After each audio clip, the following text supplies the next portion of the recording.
Eu sou a professora Malu e hoje eu vou ensinar para vocês a plataforma do Adobe Illustrator. Hoje a gente vai ter a nossa primeira aula, então ela tem uma pegada mais introdutória, para vocês saberem o que a gente vai desenvolver no curso. Então, para a gente saber, primeiro a gente tem que saber o que um ilustrador faz. Um ilustrador ele pode trabalhar em diversas áreas, entre elas o design gráfico. Ele também pode criar animações, ele pode criar várias coisas. No mercado hoje, no mundo onde a gente está, a gente é muito visual. Então, a gente é muito atraído pela cor de uma embalagem, pela combinação de letras que o estudo das letras a gente vai aprender no curso que se chama tipografia, onde a gente sabe que cada letra ela tem uma função, se ela tem uma perninha fica mais fácil para ler, se ela é feita de uma determinada forma é mais atrativa aos olhos. A gente também vai saber sobre combinação de cores, que a gente pode saber que as cores, pessoal, para nossa cabeça, tem estudos que revelam que as cores elas podem trazer sensações, elas desenvolvem no nosso cérebro estímulos sensoriais, ou seja, a gente é atraído, por exemplo, quando a gente vai no McDonald's, tem aquela arte do McDonald's que é vermelha e amarela. Ela desenvolve, ela dá fome, assim, e ela, quando a gente vai no McDonald's, a gente não consegue ficar num lugar com essas cores, porque elas são cores quentes. Então, é meio que proposital. Todo design, ele tem um propósito pra gente, tá bom? Então, a gente vai começar a falar hoje sobre o... Pessoal, eu vou falar hoje para vocês alguns princípios do design gráfico, para que a gente possa saber utilizar eles da forma correta na nossa arte, quando a gente entrar na plataforma. Eu vou ensinar para vocês algumas propriedades da plataforma, mas antes eu vou ensinar essas regras para que a gente já entre na plataforma sabendo mais ou menos o que a gente vai fazer, o que a gente vai usar de elemento, para que a plataforma agregue ao nosso conhecimento e que a gente possa usar a plataforma ao nosso favor, certo? Então, o primeiro princípio que eu vou trabalhar com vocês é o de linha. Ela ajuda a direcionar o nosso olhar. Por exemplo, eu tenho uma arte, então eu sei onde ela começa, onde ela termina, qual é o caminho dentro dela. Então, as linhas, elas ajudam a direcionar o olhar, ela cria ênfase em determinada coisa. Sabe quando, por exemplo, você está escrevendo no seu caderno lá na escola? Aí você passa o marca-texto embaixo, o nome disso é ênfase, você deu uma importância para aquilo. Então, as linhas elas também têm esse papel de dar ênfase, de dar importância para alguma coisa. Ela proporciona também, pessoal, uma sensação de movimento na nossa arte, correto? Então, a gente também tem que estar atento a essa função que a linha tem, para que a gente possa usar ela da forma mais, vamos dizer, assertiva possível, mais certa possível, tá bom? E a gente também vai para falar do elemento 2, falar das escalas. O que é escala, pessoal? Escala é a proporção que eu tenho de um objeto em relação a outro. Vou usar de exemplo aqui 2 elementos que eu tenho aqui na minha casa. Eles são de escalas diferentes, de proporções diferentes. E quando eu uso eles numa animação, eu posso usar ele numa proporção ela perto, ele longe, os dois juntos, um maior que o outro, um menor que o outro. Então, isso são escalas. Ela pode ser, por exemplo, uma escala minha, de tamanho real. Se eu tivesse um bonequinho do meu se eu fosse esse bonequinho, ele teria que ter uma escala, uma proporção. A Malu tem 1,75 m, então, para ficar numa escala, eu vou ter que fazer um cálculo matemático para chegar à proporção da escala que eu ficaria de bonequinho, tá bom? Agora a gente vai falar do nosso elemento número 3. A cor, pessoal. A cor é o nosso elemento número 3. A cor, ela tem que ser pensada quando a gente está desenvolvendo um design. Por exemplo, eu tenho esse elemento aqui. A cor dele foi pensada, que o azul e o amarelo combinado com o preto, ele ia produzir uma coisa que é agradável aos olhos, ele é uma coisa que você acha fofinho, um elemento amarelo, tanto que foi um sucesso esse desenho, certo? Então a gente tem esses elementos, quando a gente vai combinar uma cor, a gente precisa saber se essa combinação vai ser assertiva ou não. Então, eu preciso conhecer as cores, saber, por exemplo, tem o círculo cromático, não sei se vocês já ouviram falar. O círculo cromático é onde eu tenho todas as cores, e olhando esse círculo cromático, eu vejo quais são complementares, quais são as cores que eu posso usar, que elas vão ser usadas juntas e elas serão complementares, quais são as que eu vou usar separado, por exemplo, que está oposto no círculo cromático, para que ela seja mais assertiva, que eu consiga, por exemplo, criar uma oposição de cores e mesmo assim elas combinem entre si. Então a gente também tem que tomar cuidado com isso. E eu vou falar também sobre a regra número 4. A regra número 4, pessoal, ela fala sobre a repetição do elemento que eu tenho dentro da minha arte. Se eu vou repetir um elemento mais de uma vez, se eu vou utilizar o mesmo esquema de cores mais de uma vez, então eu tenho que me atentar a esse detalhe para que não fique exagerado e para que não perca o foco e não fique uma coisa confusa. Eu tenho que fazer com que a minha mensagem chegue na pessoa que vai receber o meu produto, a minha arte, da forma mais clara possível, tá bom? Então, agora a gente vai falar sobre o elemento número 5. O elemento número 5. O elemento número 5 fala sobre simetria. O que é simetria? Eu preciso que, por exemplo, quando eu tenho esse produto, usando ele de novo como exemplo, que esse lado seja igual dos dois lados. E que na minha arte, onde ele esteja posicionado da forma correta, para que ele não fique torto, entendeu?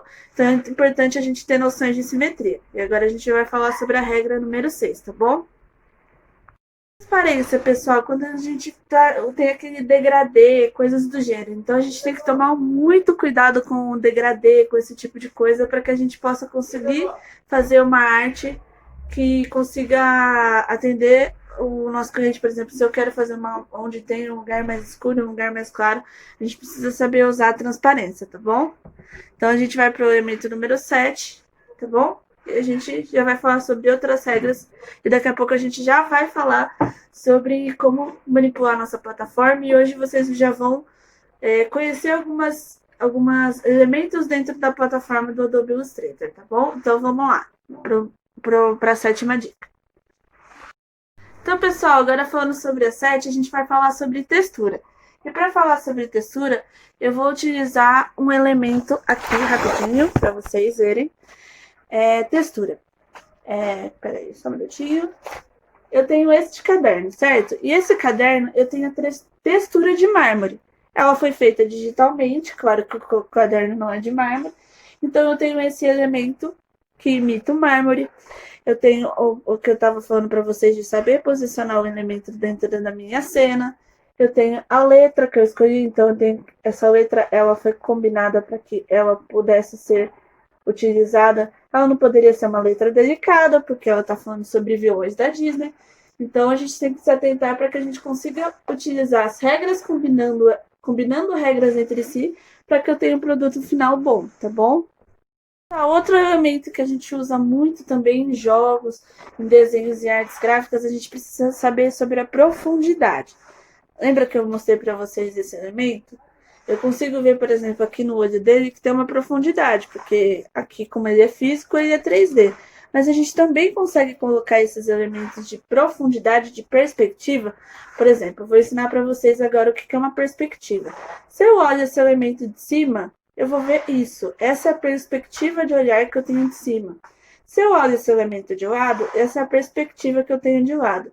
Se eu olho ele de costas ou de frente, eu tenho perspectivas diferentes.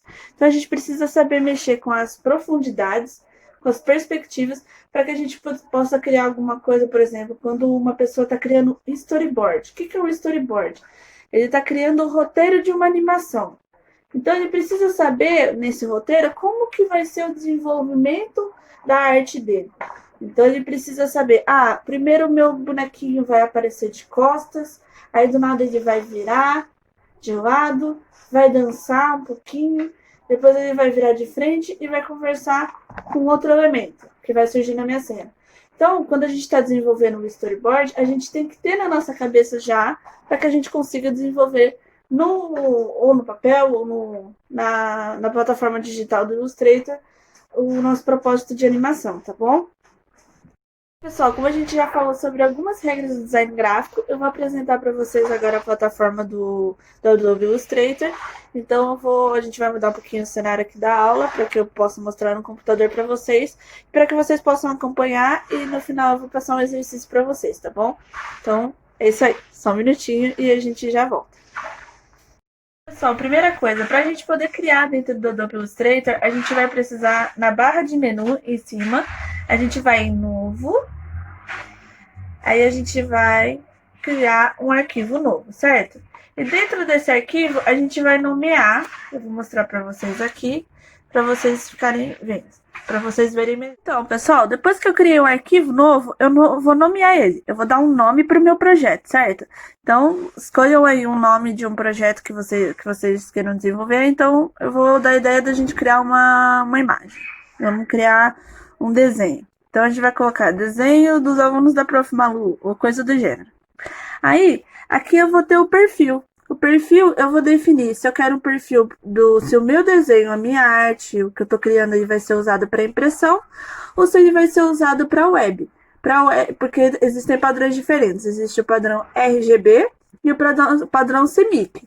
Um é utilizado para web, que é o padrão RGB, que são os pixels, né? E onde os pixels que vão construir as cores, cada pontinho vai construir uma cor. E também tem o perfil de impressão, onde as tintas das impressoras que vão construir a arte, vão desenvolver a arte física, né? Então, quando eu estiver criando meu arquivo, eu tenho que estar atento a esse perfil. Se o perfil é um perfil para web ou um perfil de impressão, tá bom? O número de pranchetas é quantas artes eu vou, quantos elementos eu vou ter para desenvolver ao mesmo tempo. No caso, quando a gente, por exemplo, está fazendo um cartão de visitas, a gente vai ter as costas e a frente do cartão de visita. Então, aqui no número de pranchetas, vai ter que ser 2, tá, pessoal? Aí eu... Opa, peraí que saiu aqui. O tamanho, a largura, a altura, o espaçamento entre um elemento e outro, tudo isso a gente vai colocar aqui, tá bom? Pessoal, ainda falando sobre a interface gráfica que a gente está falando, depois que a gente criar o nosso elemento lá, que vai estar uma parte em branco, aí a gente, na barra do lado, a gente vai ter a barra de tarefas. A gente vai selecionar essa opção aqui, onde tem as formas básicas. Aí eu quero que vocês explorem, vejam as formas que possuem aí para que vocês possam explorar elas, tá bom? Dentro das formas básicas, a gente tem círculo, triângulo e tudo mais, tá bom? Outra ferramenta que eu também quero que vocês explorem nessa parte é a ferramenta caneta. Ela é uma ferramenta onde, lembra que eu falei das linhas de desenho? Ela vai possibilitar que a gente faça vários pontos. Cada vez que a gente marcar um ponto, vai formar um quadradinho. E esse quadradinho depois a gente vai conseguir manipular utilizando essas duas setas, a seta branca e a seta pretinha, tá bom? A gente vai usar para movimentar e dar forma no nosso desenho, deixar ele mais bonitinho, tá bom? E a gente também pode usar utilizar ela em várias formas. Um traçado mais grosso, um traçado mais fino, entendeu? Então a gente tem essa possibilidade também dentro da plataforma de definir a grossura da linha que a gente vai utilizar, se ela vai ser uma linha mais uniforme, se ela vai ser mais fina, tá bom? Aqui nesse elemento aqui, deixa eu só ajustar a cor. A gente pode alterar a cor, tá vendo? A gente tem esses dois elementos que a gente usa para alterar a cor. Se é a cor da linha, a gente vai usar a voltinha preta aqui, que vocês estão vendo. Se for para a gente pintar um elemento dentro, ou a folha inteira, a gente vai usar a partinha branca, tá, pessoal? Clicando 2 vezes. Pessoal, para a gente finalizar aqui, vamos lá. Então, depois que a gente clicou lá dentro, a gente vai vir para essa parte aqui, onde a gente pode selecionar o gradiente da cor, se a cor vai ser mais forte, se a cor vai ser mais fraca, qual vai ser os tons, tá bom? Qual que vai ser a influência de tom. Aí eu vou selecionar, se eu quiser selecionar, por exemplo, a borda de uma cor e o dentro de outra, a gente vai conseguir ver aqui quais foram as selecionadas, tá bom? Depois que a gente fizer isso, a gente clica em OK, tá bom? E aí a gente vai ter a nossa cor e a gente vai poder utilizar ela dentro do nosso desenho, da nossa arte gráfica, tá bom? A ferramenta que a gente também pode utilizar bastante, pessoal, é a ferramenta texto, que é esse Tzinho aqui, que vocês vão ver aí na barra de ferramentas ou barra de tarefas, como você quiser chamar, onde você vai conseguir delimitar texto, descrever textos, colocar fontes, tamanhos de fontes diferentes. Lembra que eu mostrei para vocês o caderno? Aí vocês vão conseguir utilizar utilizando essa ferramenta, tá bom? Essa ferramenta aqui, a gente consegue movimentar os elementos também dentro da cena, rotacionar eles, tá bom? É uma das ferramentas que a gente também pode utilizar, tá bom? Então, pessoal, agora que eu já apresentei para vocês algumas ferramentas, eu já apresentei para vocês como que a gente cria um arquivo, eu quero que vocês trabalhem e criem uma arte baseada no que a professora falou, uma arte em perspectiva, ou uma arte utilizando distância, as cores combinando, que tenha pelo menos 3 elementos das regras que a gente aprendeu na aula de hoje, tá bom? Então, eu agradeço por quem assistiu e até a aula que vem.